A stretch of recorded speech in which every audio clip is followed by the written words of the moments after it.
Hey guys, welcome to News Dump. Don't get bullied. Boy, oh boy, do we have something to share with you in case you somehow missed out on this whole bully hunter thing.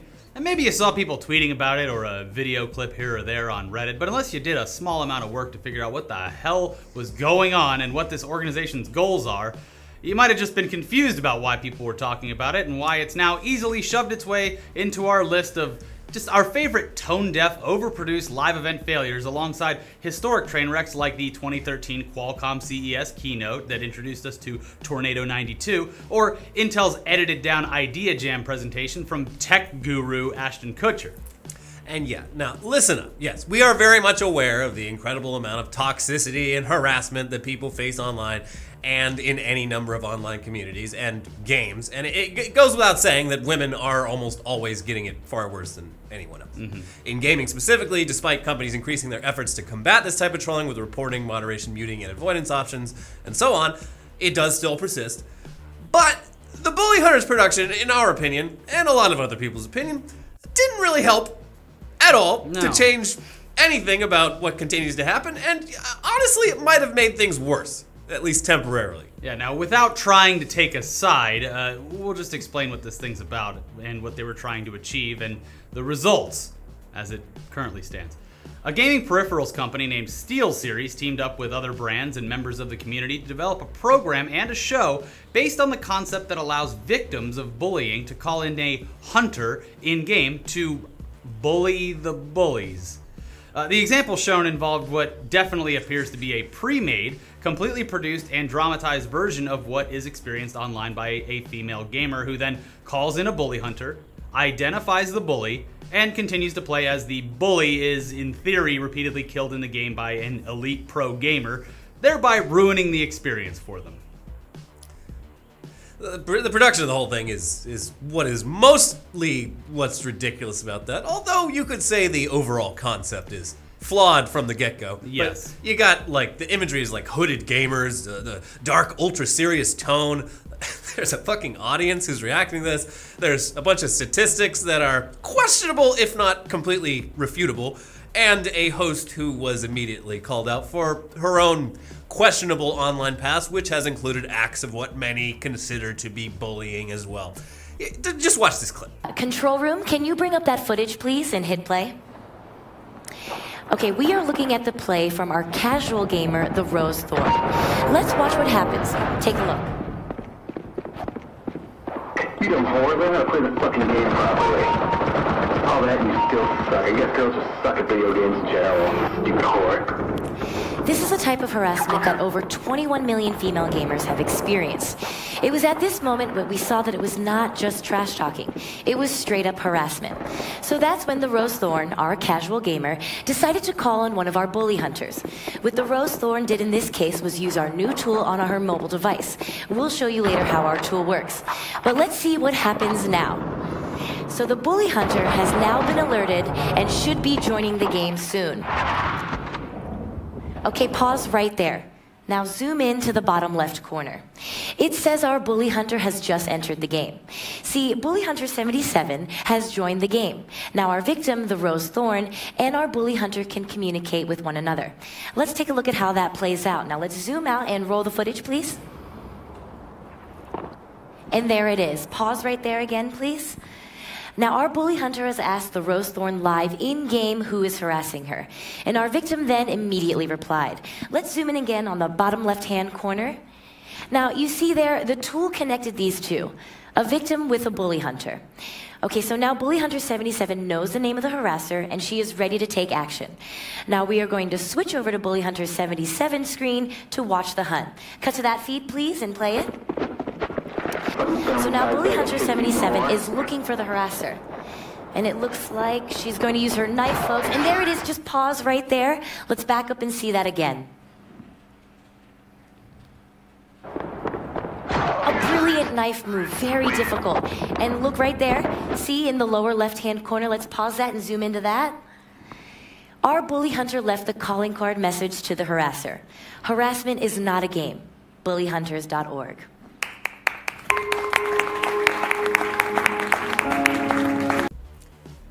Okay, so it's easy to see why this is being relentlessly mocked online by people on both sides of this issue, and it reeks of the same kind of fear-mongering shown every time the government starts talking about video game violence. And also it was a sponsored event that was used to sell limited edition headsets from SteelSeries. To be fair, the proceeds are apparently going to go to victims of online bullying, which was later clarified to mean charities that support anti-bullying measures like Time's Up Now, but just... You know what Twitch likes? Authenticity. You know what this had almost none of? Authenticity.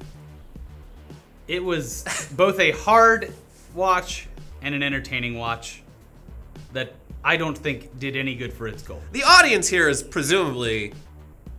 I don't know who the audience... That's a thing. I don't know who this is based on for. the people that were in the crowd, parents, which is why I think it relates a lot to the violence in gaming thing that the White House put out. It's just like, hey, we're trying to raise awareness about what's going on to people who aren't in gaming.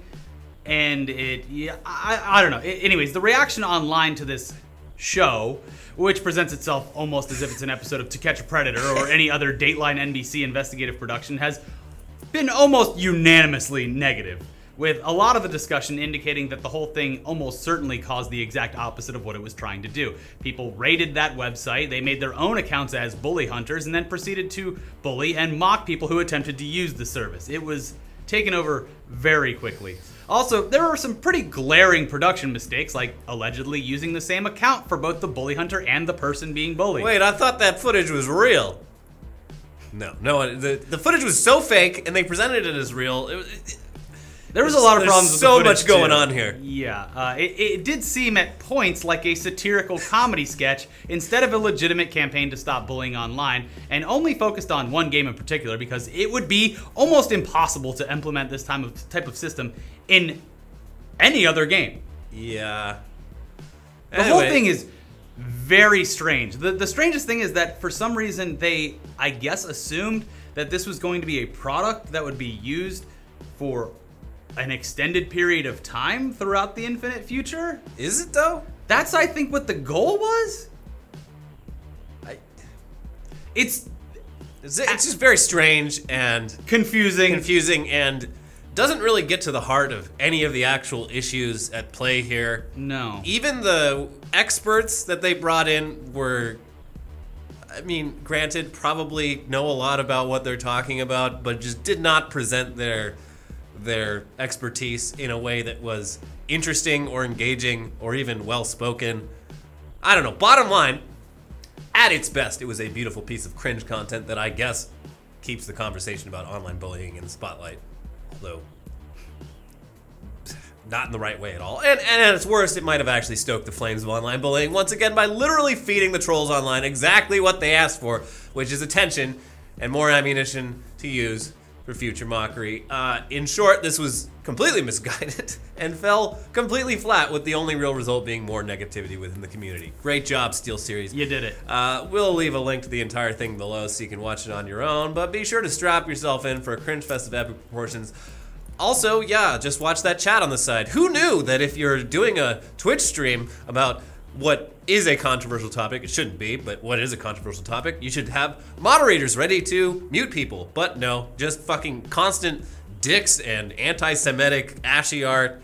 God, like, this is a problem.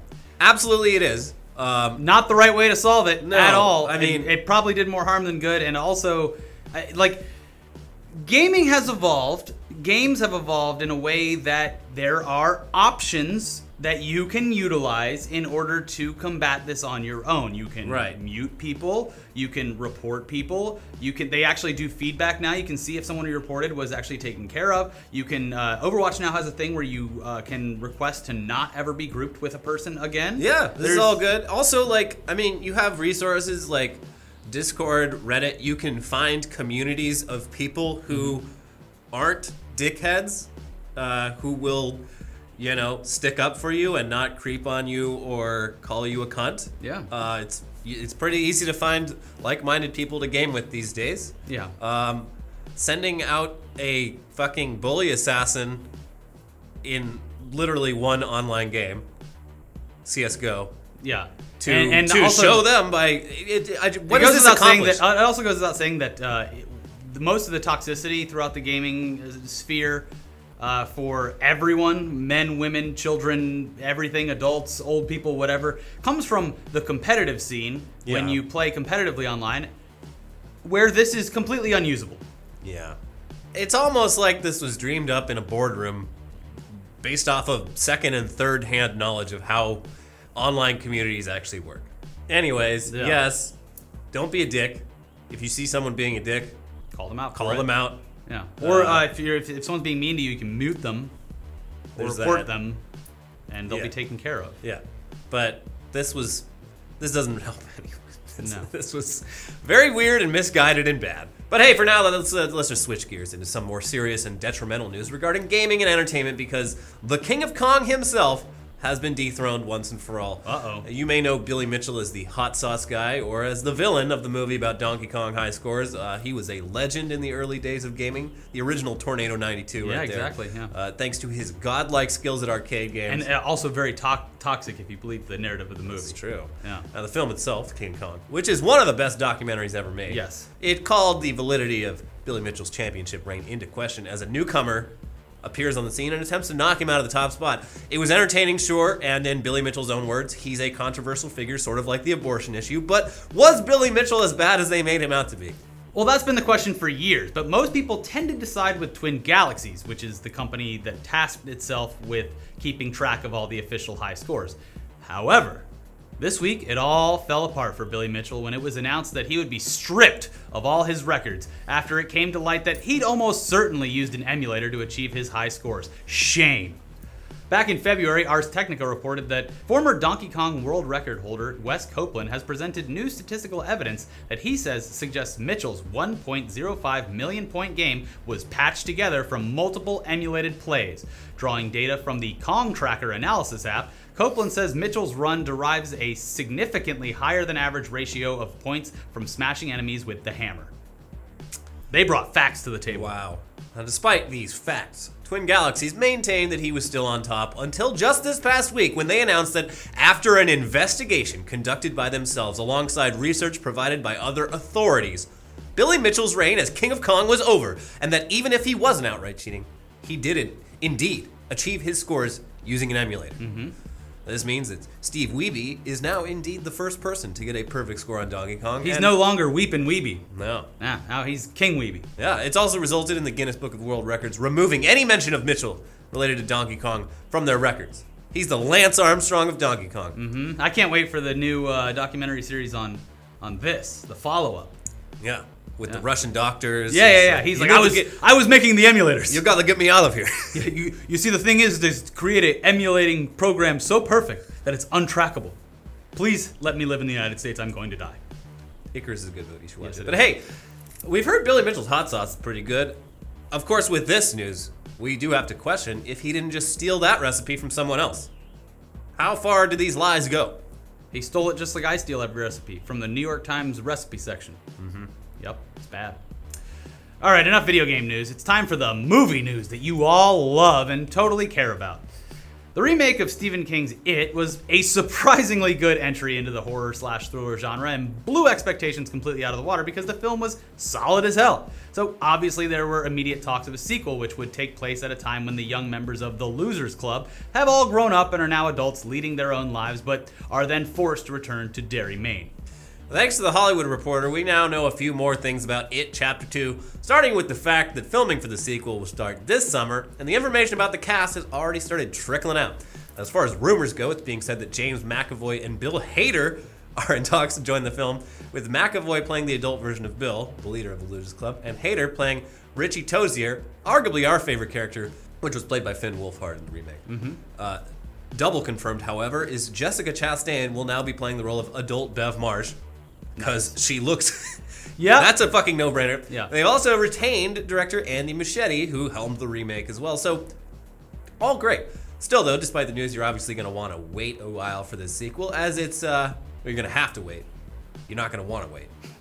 Yeah, I don't want to wait, but I got it. It's not coming out till September 6th, 2019. So. I mean, they probably had a hard time in the boardroom for that one going, all right, who do we get?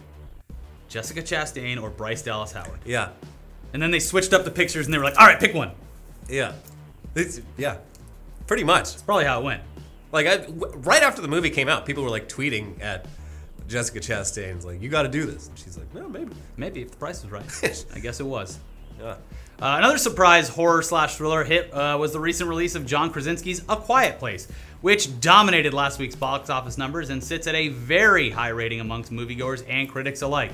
It was a huge win for Krasinski, and now, as is tradition in the industry, he can already basically do whatever the hell he wants for his next movie. Busy dude that he is, John has already lined up plans for his next film, which will see him reuniting with the same crew that he used on A Quiet Place, but for a sci-fi thriller called Life on Mars. According to an article on Collider, Life on Mars is based on a short story by Cecil Castellucci called We Have Always Lived on Mars, which follows a woman who is one of the few descendants of a human colony on Mars that was abandoned by Earth.